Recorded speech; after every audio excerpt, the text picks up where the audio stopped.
hawk-eyed nephew, clutched at the branch tops, part gift, part burden, up above the river mouth. And every time I look, well, you always in the road.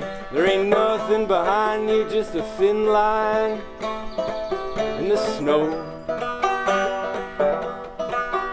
Connected by a chain, carved from one piece of bone. But in order to be clear,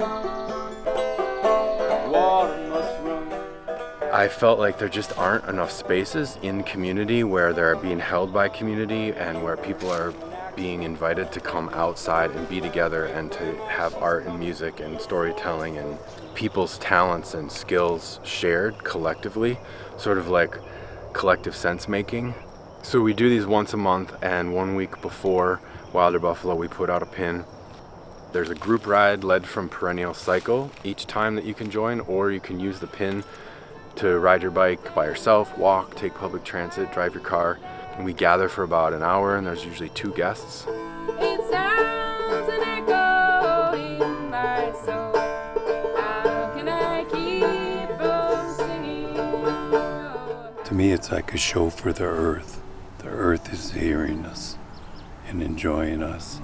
May the loving water be full of love. And I think in the process of that, you begin to realize that the earth loves you, so you can love the earth. It's okay. We pick these spaces that are out of the way because the mainstream overculture tends to view nature as something other than human. My experience is that humans are earth walking on earth, and there is no separation. And I think that's why when we look at trees, we think they're strangers, because we actually don't look at them, we don't sit with them. But when you start looking deeper and noticing more, you start to be able to see the difference in the trees and the plants and the things that are growing there. And so to bring the human community together with the other than human community in the cities that we're living in, and to let the wisdom mix and let the stories blend together, you know, was really a big part of this. Oyate, we chose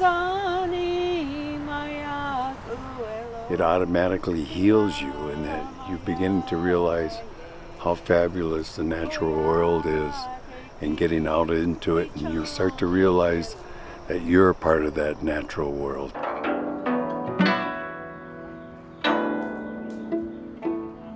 Well, life begets life.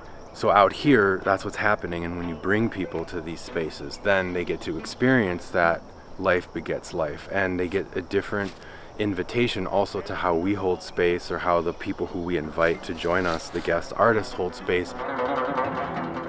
The other piece of it too was recognizing that there's not a lot of space to talk about what we're experiencing.